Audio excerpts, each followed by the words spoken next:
Voilà, bonsoir. Donc ce soir, je vais vous relire les phrases que je n'ai pas lues dans la vidéo précédente.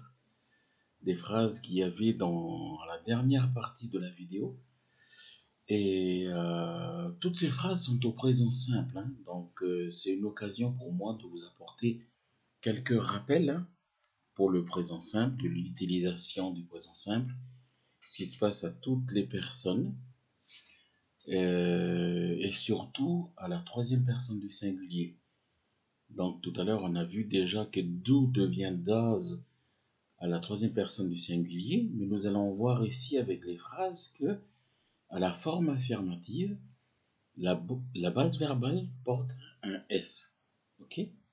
Donc je vais vous lire les phrases et en même temps je vous ferai quelques petits rappels. Donc voilà. Donc pour ce qui concerne les phrases, nous avons vu déjà la phrase I play football. I play football qui devient la forme interrogative. Do I play football? Do I play football? Ensuite, vous avez la phrase You run all the time. You run all the time qui veut dire tu cours tout le temps. Et la question Do you run all the time? Do you run all the time qui veut dire est-ce que tu cours tout le temps? Ensuite, vous avez la phrase She eats fish.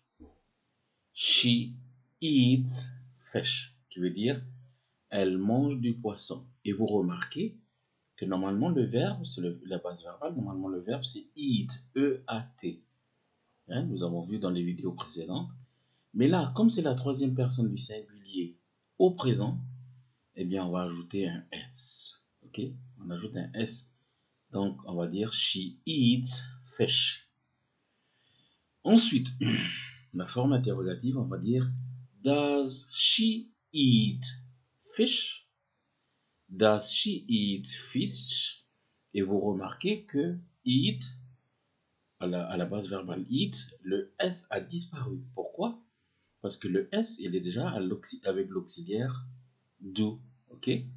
On dit does. Vous voyez? Donc c'est là que revient la lettre S. Does she eat fish? Donc la base verbale perd le S qu'elle avait à la forme affirmative. Ensuite, vous avez He stays with his parents. He stays with his parents. Ce qui veut dire il reste avec ses parents. Et vous remarquez le verbe stay. Normalement, c'est S-T-A-Y. Mais on a ajouté S. Pourquoi? Parce que le sujet, c'est he. Troisième personne du singulier. Donc, on ajoute S à la base verbale. Et en dessous, la forme interrogative, on va dire Does he stay? Et là, le stay, le S a disparu. Pourquoi? Parce que le S est reporté à does. Does he stay with his parents?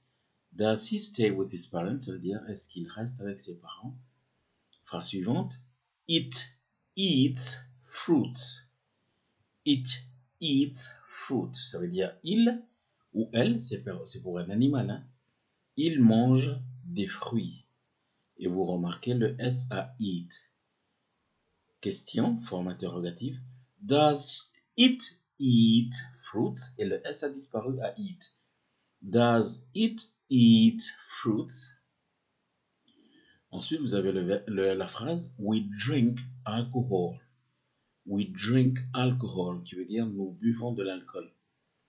Si nous transformons cette phrase à la forme interrogative, ça devient Do we drink alcohol?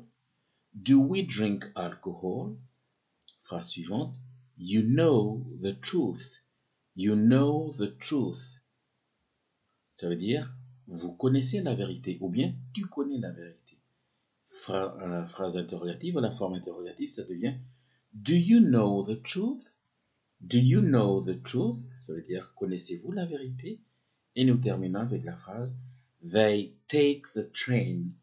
They take the train. Ça veut dire ils prennent le train. Et à la forme interrogative, ça devient do they take the train? Do they take the train? Voilà. Donc, au présent simple, vous savez que quand on conjugue un verbe, par exemple le verbe play, eh bien, à la troisième personne du pluriel, du singulier, pardon, ça va prendre un S. I play, you play, she plays, he plays, it plays, we play, you play, they play. À la forme interrogative, par exemple, do I play football? Ok? Avec, ça, c'est avec le premier pronom personnel, I. Avec you, do you play football? Maintenant, avec she, troisième personne du singulier, does she play, et le S a disparu, does she play football? Ensuite, does he play football? Ensuite, does it play football? Ensuite, do we play football? Do you play football? Et do they play football? Voilà, simplement pour faire un rappel qu'au présent simple, nous avons le S qui apparaît à la base verbale à la troisième personne du singulier. Par contre, pour tous les verbes, pour toutes les personnes, il n'y a pas de S. Hein? Donc, pour le pronom personnel I, pour le pronom personnel you, we et they. Ok? Il n'y a pas de S à la forme affirmative, à la base verbale. Par contre, quand on pose des questions, on va utiliser do I, do you, do we, do they.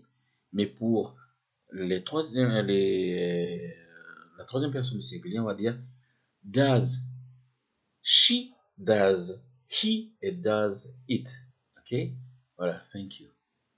Have a good night.